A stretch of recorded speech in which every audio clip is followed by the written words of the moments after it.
Hello, everyone, and welcome to the next session of Google Analytics brought to you by Uplatz. In the last session, we talked about real-time report, which was essentially telling you what's happening real-time on your website.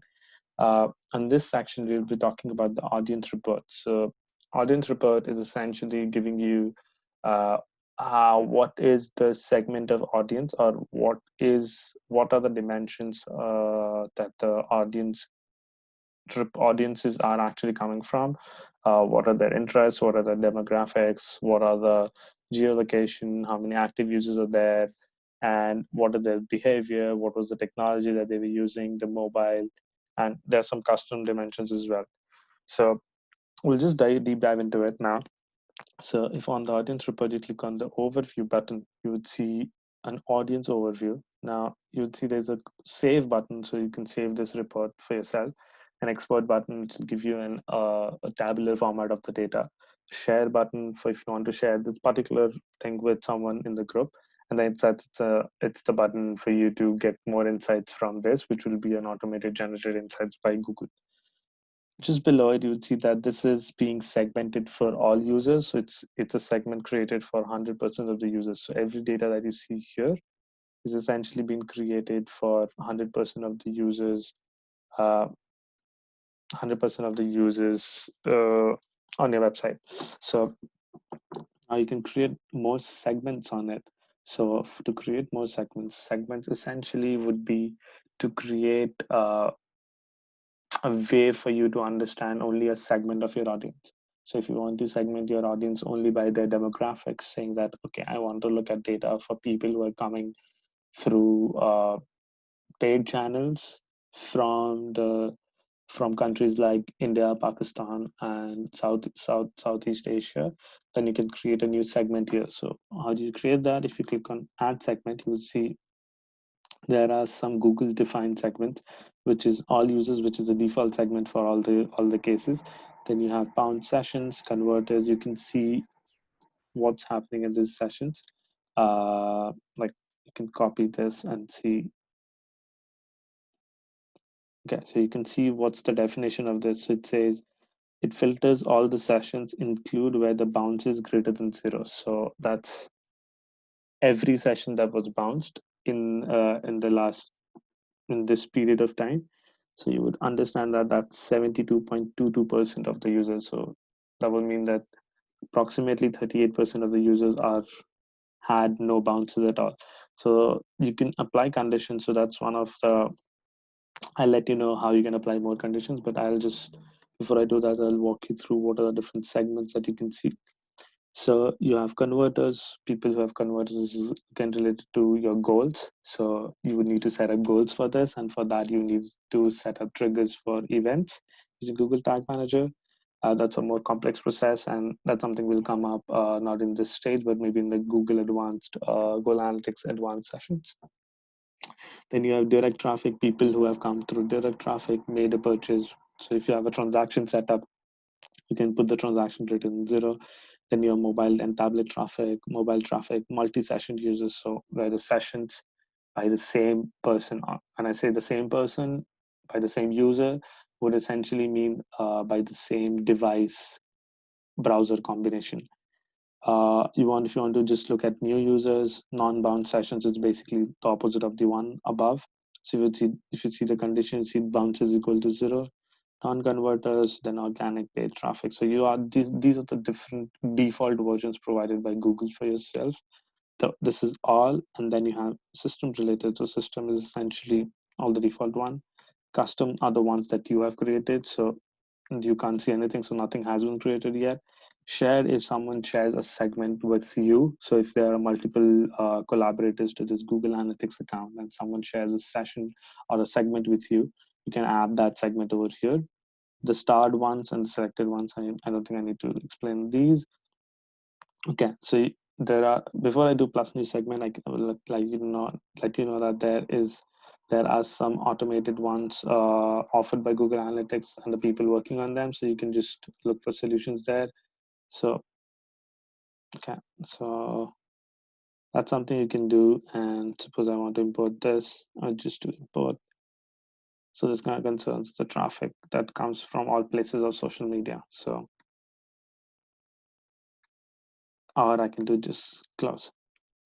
Share segments. Of course, you can share a segment using this with someone in your group. So that's something we'll not do in this phase. So we'll just go back to the overview section and the add segment section.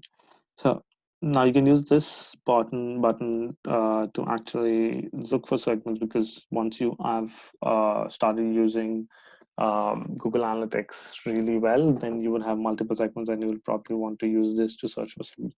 Now, how do you create a new segment? So if you click on new segment, you will see multiple things on the left. So here on the left is probably a segment. So let's say I want to do my target audience. Sorry for the misspelling. There you go. Now, my target audience, and I want to use the demographics. So I want everyone above the age of 25. So I'll just select everything here. And then I want everything. So I don't want to put a filter for gentle. I want to use everything here. The language, I want to put the language, for example. So I'll just leave this here. Location, continent contains, let's say, Asia. So it gives you a drop down of all the options. So that gives you a segment. So it's at 0.0% of the users. So I'll just do this. Still says 0%. So I probably the age of filter is not properly set up, and that's why it's not letting you find anything. So I'll just probably remove this. There you go, 33%. So 33% of everything is coming through Asia. And then I want to go for technology. I can put a filter on operating system. So I want to just track for operating. This is very technical. So I would say that this is something that you probably don't want to use. Device category, you can just write tablet or desktop here. So if you want to track specific people, probably using specific mobile brands, then you can do that here as well. It'll give you a list of every mobile brand that there is, and then or that I would say not that there is, but the mobile brands that Google Analytics can effectively track, and mobile models here. So you can type and look for drop downs in the model. So that's on the technology. On the behavior, you can say if the sessions is equal to or greater than. So you have multiple drop downs. So you can say sessions greater than 1. So it would say only 11% of that 33%, only 1/3 of that 33% had sessions greater than 1, and days since last sessions or transaction or session duration. So I would say like per user, if the session duration is greater than certain minutes, I can do that. Or if you want certain, like if you ran a particular campaign on the first on getting new users and you want to track only those users, you can create data first session. So basically data first session is on and after. So if my campaign ran on the 1st of April, I can say on or after 1st April, anyone who has come, just let me know. There's particularly no user there. Or if you want to add traffic sources, so you can add campaign, medium, source, and keywords. So this is essentially coming again from the campaign URL builder. When you run a certain campaign, you can have a look as to how the traffic sources are performed. Now, these are the default functionalities, but there are other things that you can look at. So in that case, you would just like to come to advanced and see so many other things. So these are all the different drop downs, or all the different dimensions that exist on Google Analytics, and you can choose any one of the dimensions between these sections and provide sessions or users level data, include and exclude, and particular conditions here. For example, suppose I want to remove everything,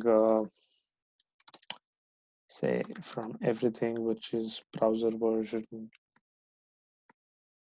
Suppose I have a browser version saying this one.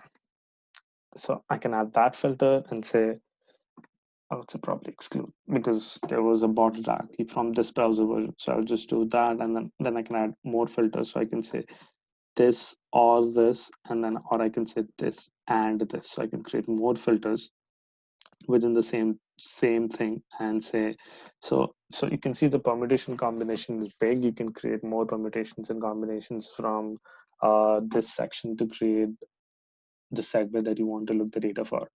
Now, now please know that, or you can click and then you click on save to actually save the segment.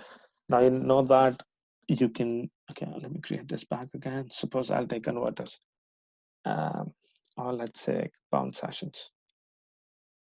So I would say apply, and now it'll show me data for all the bounce sessions. So I can add more sections here and add 2 sections. So I can add first 3 sections together and look at the data and compare the data among them here.